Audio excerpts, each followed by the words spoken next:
Jogo dos cenários, tá? É o seguinte, nós vamos falar aqui dos dois técnicos que estão muito questionados pelos seus torcedores nesses últimos tempos. Nem sei se os torcedores aceitariam uma troca de Ceni por Diniz, porque tá todo mundo tão insatisfeito, que daqui a pouco uma troca a galera podia ficar um pouquinho mais feliz. Mas eu vou fazer aqui algumas perguntas e aí vocês têm que me dizer se vocês preferem o Ceni ou o Diniz, tá? Quem tem a melhor leitura de jogo, Bruno Formiga? Ceni ou Diniz? Rapaz, eu ainda fico com o Fernando Diniz. Eu acho que o Diniz já mostrou evolução de algo que ele tinha muito problema na carreira, né? De tomar muitos gols, isso evoluiu, o time dele passou a decidir mais. Eu acho que o Rogério ainda precisa, em um outro cenário, mostrar um bom trabalho, porque o Diniz já teve bons momentos no Audax, teve bom momento no Fluminense, bom momento no São Paulo. O Rogério vive neste momento do trabalho que fez no Fortaleza, né? Ele ainda não conseguiu. O São Paulo não caminhou, no Cruzeiro não caminhou, e no Flamengo também eu acho que há coisas a evoluir, ele repete problemas, né? A marcação lá em cima não faz com eficiência, transições e algumas questões. O curioso é que, sim, os dois podem ser campeões brasileiros e muita gente que critica aí vai ter que segurar um pouco a onda, mas eu acho que o título não vai mudar os pontos ou os alvos das críticas. Eu sou contra a condenação e a crucificação, principalmente do Diniz. Eu acho que o Diniz, ele parece que é alvo de um ódio gratuito e sem justificativa, porque as pessoas reclamam que o futebol brasileiro muitas vezes estava na mesmice, talvez estava naquilo. Quando surge um cara que pensa um pouco diferente, porrada nele. Então, assim, no fundo, as pessoas parecem querer o padrão, porque quando aparece alguma coisa fora do padrão, e eu não estou dizendo que isso é melhor ou pior, é só fora do padrão, a gente faz questão de tentar destruir como se fosse um crime o Fernando Diniz insistir a acreditar nas próprias ideias. Eu acho que tem muito assim, essa coisa esquisita assim, diante do Diniz, que eu confesso que eu não entendo também. Mauro, quem tem a melhor leitura de jogo, Ceni ou Diniz? Eu acho que é o Diniz, porque eu vejo o Diniz fazer coisas. Eu entendo leitura de jogo, quer dizer, é bem ampla essa questão, né? Mas a leitura de jogo eu acho que é no sentido de que é um cara que está vendo o jogo, acho que precisa fazer isso, deixar de fazer aquilo, vamos dar uma blindada aqui, de repente eu posso explorar um ponto fraco ali. Eu acho que o Diniz tem mais, talvez até por ter mais experiência como treinador, eu acho que ele talvez tenha mais essa leitura de jogo enquanto treinador, tá? Porque o Rogério tinha uma capacidade de enxergar o jogo desde trás, sempre que lembrando que o goleiro, com a inteligência, a capacidade e o tempo de serviço do Rogério Ceni, tem uma visão também interessante. Mas eu acho que o Diniz talvez tenha, como treinador já, até por mais anos de ofício, mais essa capacidade de ler um jogo. Para você, Jorge, quem tem melhor leitura de jogo? É difícil, né? Porque no trabalho do Fortaleza também a gente viu muitas vezes a leitura de jogo do Rogério Ceni ser decisiva, até com mudanças, com mexidas, com estratégias que ele montava e variava de jogo a jogo, né? Com a leitura dos 4 atacantes que se encaixavam melhor contra alguns adversários específicos dos tempos de Fortaleza, mas acho que já se provou com mais tempo de carreira, né? Como treinador, o Fernando Diniz com uma leitura hoje melhor, algo que o Rogério Ceni, um estágio que o Rogério Ceni acho que vai alcançar na carreira também. Entendi. Sobre o Diniz, Formiga, o Matheus Santos nos comentários diz: vocês não entendem porque ele não tá no time de vocês. É o que diz aqui. Mas aí a gente tem duas formas de ler. Então, a leitura correta é a que tem envolvimento passional ou a que não tem? Porque a que não tem pode ser fria demais. A que tem pode errar a mão por estar muito quente. Então, assim, eu não acho que ser torcedor dê mais ferramentas para o cara ter a análise que é correta. Porque muitas vezes esse reconhecimento vem de fora para dentro, da comunidade que não tem o envolvimento direto. Ou você acha que o prêmio de melhor do mundo lá é dado pela fanzone do Cristiano Ronaldo, pelo fanzone do Messi? Para esses dois grupos, um é uma porcaria, o outro é um gênio, e vice-versa. E a gente sabe que não é verdade. Então eu acho que essa análise, essa justificativa de porque não está no seu time, isso não pode ser considerado, até porque é uma coisa que acontece comigo, me impede muitas vezes de fazer um julgamento, coisas que eu acredito em lei e que eu defendo, se acontecessem comigo diretamente, talvez eu agisse de outra forma. o que não me contradiz em achar, por exemplo, que o Estado precisa tratar situações diferentes de mim, porque é o Estado, não sou eu, né, a pessoa física. Então, eu acho que essa justificativa porque não aconteceu com a sua mãe, ou não aconteceu com o seu time, eu acho que deturpa um pouco a discussão, porque leva pro lado do coração e aí acabou-se, né? Faz sentido. Aqui, ó, deixa eu olhar aqui. Senta o dedo no like aí pra gente chegar, tipo, em 4 mil, e aí a gente vai ganhar mais uma dica da produção. Como eu já vi que vocês estão aqui nos comentários falando que querem ganhar da produção, então tem que dar muito like aqui pra gente ganhar mais uma dica, tá? Jorge, quem é mais versátil? Ceni ou Diniz? Então, aí eu acho que o próprio exemplo dos 4 atacantes, né, que no Fortaleza era algo que chamava muito atenção, o Ceni era mais flexível do que o Diniz na aplicação das suas ideias. É uma crítica que se faz hoje, não só hoje, né, já há algum tempo, já nos trabalhos anteriores do Diniz, Paraná, Fluminense, Atlético, que o Diniz seria um cara pouco disposto a alterar a sua maneira de jogar, a buscar alternativas, a buscar caminhos, seria até meio xiita demais, e é uma crítica que em alguns momentos ela parece sim fazer sentido, se você pegar todo o histórico do trabalho do Diniz. Acho que o Rogério Ceni se permite, por mais que a gente nesse momento esteja vendo o Rogério Ceni meio que intransigente na questão dos 2 homens de área, Pedro e Gabigol, juntos, eu acho que é possível. Aliás, a própria entrada do Muniz no fim do jogo contra o Atlético Paranaense mostrou isso no domingo, mas ao longo da carreira o Rogério se mostrou mais versátil e mais flexível do que o Diniz. Maurito, quem é mais flexível, mais versátil? Então, o Rogério, ele é que está construindo uma carreira, né? Eu diria que o Diniz se adaptou muito a esse São Paulo, que acaba sendo o melhor trabalho dele, que ele fez várias mudanças que deram naquele São Paulo que abriu 7 pontos sobre o segundo colocado. Mas depois perdeu o campeonato, mas talvez não. Para mim, certamente não era time para abrir aquela vantagem. Achava, inclusive, que não era time para ser campeão brasileiro. Então, eu acho que ainda o balanço do Diniz é positivo.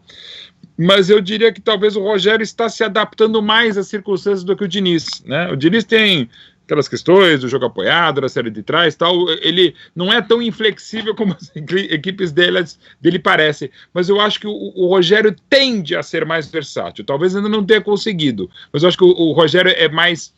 Não é dizer arejado, é um termo como se o outro não fosse, não é nada disso. Mas talvez o Rogério seja mais aberto a outras ideias, tá? Vou definir assim. Então, Rogério. Entendi. E aí, Formiga, você vai como nessa aí? De Ceni ou de Diniz? Quem é mais versátil?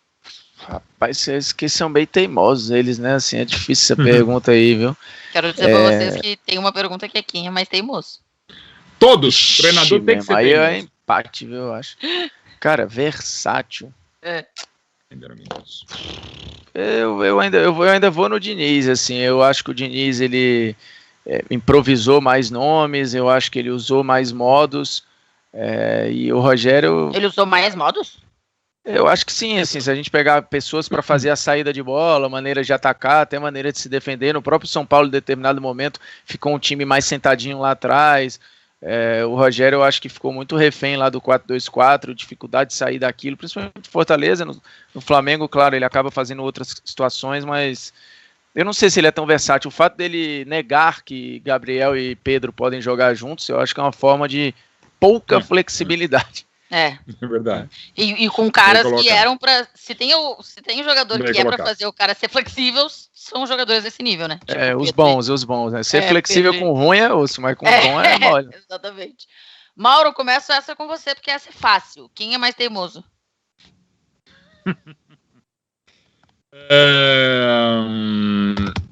Nossa. Bom, primeiro é o seguinte, todo treinador tem que ser um pouco teimoso, bastante, que é o pescoço dele. Se ele for, pode e deve ouvir, né? Como qualquer profissional, quanto mais você ouvir, acho que mais você vai entendendo.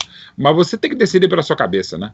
Até porque, inclusive, tem uma célebre frase que é de um treinador até de futebol americano, que eu sempre esqueço o nome, que ele fala, se a gente ficar ouvindo muito o que o torcedor fala, no outro fim de semana a gente vai estar junto com ele lá na arquibancada, porque é mais ou menos isso. Você também, a chance de você perder emprego. Mas é você que tem que assumir, cara. Eu sou o comandante dessa hora. O time vai ser esse, vai ser dessa maneira, eu fiz isso aqui e tal. Então você precisa ser um pouquinho teimoso. O problema é que às vezes os caras são muito teimosos. Mas quando a teimosia dá certo, eu sempre cito o caso do Paulo Rossi em 82, beleza. Mas quantas vezes a teimosia dá errado? né? E acontece, né? Enfim. Então, assim, o mais teimoso, os dois têm muito essa característica, né? São bem teimosos e acho que não é necessariamente algo tão negativo. E também porque a teimosia, evidentemente, é algo absolutamente subjetivo, né? Abstrato, né? O que eu acho, de repente, que você é teimoso em gostar dos Beatles, só gostar ou achar os Beatles... Você é teimoso em achar que os Beatles é a melhor banda de todos os tempos. Né? E aí, né? Enfim, vamos discutir. Eu acho que, pelo conjunto da obra, o Rogério, que eu diria que é mais teimoso, não é que é inflexível, mas algumas coisas assim, da mais difíceis de ser driblado. Então vou de Rogério. Formiga, Rogério. quem é mais teimoso? Rapaz, até pelo nível das entrevistas, assim, eu acho que são dois caras muito confiantes do que pensam, mas eu acho que o Rogério às vezes beira, assim, ele tem muita dificuldade, né, em assumir um erro, assim, a maneira como ele fala, você vê que machuca ele quando ele precisa reconhecer E aí, cara, também não tô indo pra julgar, eu também sou um cara que lido muito mal com erro, sabe, enfim, amigos próximos, né, que às vezes me apontam dentro e falam, você não sei o que, e eu tenho que engolir e tal, porque de fato, assim, eu sou muito difícil em lidar com erro, eu me identifico talvez nesse ponto aqui com o Rogério, eu acho que o Rogério é mais teimoso do que o Fernando Diniz, eu já vi ele chamar muita responsabilidade, botar o seu na reta várias vezes. Eu acho o Rogério... Essa parada do Gabriel e do Pedro me pega muito, assim, na teimosia. E aí, Jorge, quem é mais teimoso? O Formiga. Pra mim, também. Provavelmente. Esse é o número 1. Mas entre os dois aqui, eu acho que é o Diniz. Eu tô olhando para a proposta de jogo, tô olhando para a execução, né? Eu acho que o Diniz tem um mérito de conseguir aglutinar mais, aparentemente, né? O trabalho do Rogério Ceni do Fortaleza, nesse sentido, também foi muito positivo, de ganhar o grupo. Mas o Diniz, ele parece, pelas próprias entrevistas, pelo que a gente acompanha, defesa incessante feita lá quase apaixonada feita lá pelo Daniel Alves, o Diniz parece conseguir, na maioria dos casos, aglutinar o grupo dele em torno de uma ideia de jogo. Mas é pouco flexível para mudar essa ideia quando as coisas não dão certo, quando alguns pontos dessa ideia estão claramente comprovados como ineficazes. A questão da saída de bola do São Paulo, ela trouxe muito mais prejuízos, isso é um fato. O São Paulo teve muito mais problemas do que benefícios com esse tipo de estratégia para sair a partir do seu campo de defesa. E o Diniz não altera, nem parece disposto a alterar esse padrão. Vejo o Rogério Ceni menos teimoso nesse sentido, mas também com dificuldades, né, no pós-jogo, também com dificuldades para assumir quando algum ponto é abordado na coletiva, como essa questão do Pedro e do Gabigol, mas o Diniz, ele segue ainda mais ferrenhamente aquele modelo desenhado, mesmo que o momento peça mudanças de rota. Entendi. Ô Jorge, quem você contrataria hoje? Essa é a mais difícil das perguntas, a mais difícil. Bom, eu contrataria o Rogério Ceni, por achá-lo mais flexível a mudanças.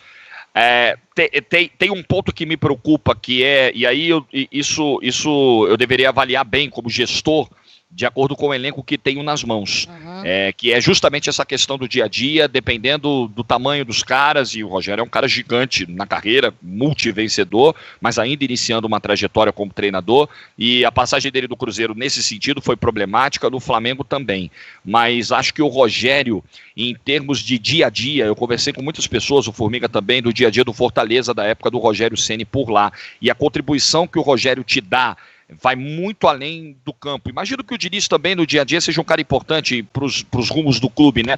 Mas o Rogério, ele participou ativamente, por exemplo, de toda a construção do CT, sugerindo, dando detalhes, muito preocupado com a estrutura, com o dia a dia, um cara que mergulha, né, nos clubes, se mudou assim que chegou para o Flamengo, ficou lá dentro para entender como é a cultura e tal. São dois caras obcecados pelo que fazem, mas o Rogério Ceni me passa a sensação de ser um cara ainda mais preocupado com detalhes, e na vida, na carreira, né, na vida profissional, detalhes fazem muita diferença. Então eu hoje traria o Rogério Ceni se fosse diretor entre os dois. Maurito, quem você contrataria? Rogério Ceni, acho que tem mais potencial para ser melhor treinador, pela obstinação dele, pela capacidade dele, não que o Diniz não tenha, Eu acho o Rogério talvez, né, então, mais pragmático, assim, o Diniz, nessa linha, um tanto São Paulo e um tanto Bielsa, que eu amo, que eu adoro, mas repito, não sei se eu amaria e adoraria no meu time, tá? Então, digamos, para ver talvez os jogos do Diniz, para torcer os jogos do Rogério, ou os times possíveis do Rogério. Entendi. E aí, Bruno Formiga, quem você contrataria? Eu ainda iria de Fernando Diniz também. Eu gosto bem do Diniz, acho ele um jogo... Propõe mais o que eu curto, assim, o melhor Rogério é um Rogério mais vertical, né? Tô pegando aqui o Fortaleza, né? Que eu acho que ele ainda não encontrou o melhor Rogério no Flamengo. Eu ainda gosto muito das ideias do Diniz. Eu gosto um pouco da teimosia também do Diniz e do Rogério. Os dois são teimosos, aí seriam 3 teimosos, né? Não tinha tudo para dar errado, né? A verdade é essa. Assim, eu, como dirigente, um deles como treinador, tinha a chance da merda enorme. Explodir o clube. É isso. É isso. Mas eu só queria dizer que junto com o Guilherme Coreixas e outros, nós ajeitamos a gestão do time do então Esporte Interativo e fomos tricampeões da Copa Imprensa no Rio de Janeiro. Então, às vezes a teimosia resolve. Ô, Formiga, pra gente fechar, o Fabrício Wagner te pergunta: Formiga, Guardiola ou Fernando Diniz? Claro que é o Fernando Guardiola, né? O Guardiola, aí não. Aí é covardia, assim, que o Guardiola equivale muito ao Messi, assim, qualquer disputa vai ser covarde. O Guardiola, que também é um pouco teimoso, também tá na linha aí do... Porque, cara, é muito difícil ser esta pessoa neste nível, sem ter essas convicções muito bem amarradas, entendeu? Nesse nível desses caras, não dá para ter muita dúvida, porque senão a concorrência te leva, entendeu? E o Guardiola não tá nesse patamar à toa, né? Tem muito dessa teimosia, apesar de ser um cara adaptável, viu? Se a gente pegar Barcelona, Bayern, City, acho que você vê claramente uma mudança aí. E para aqueles que achavam que o City estava morto já, é líder do campeonato inglês.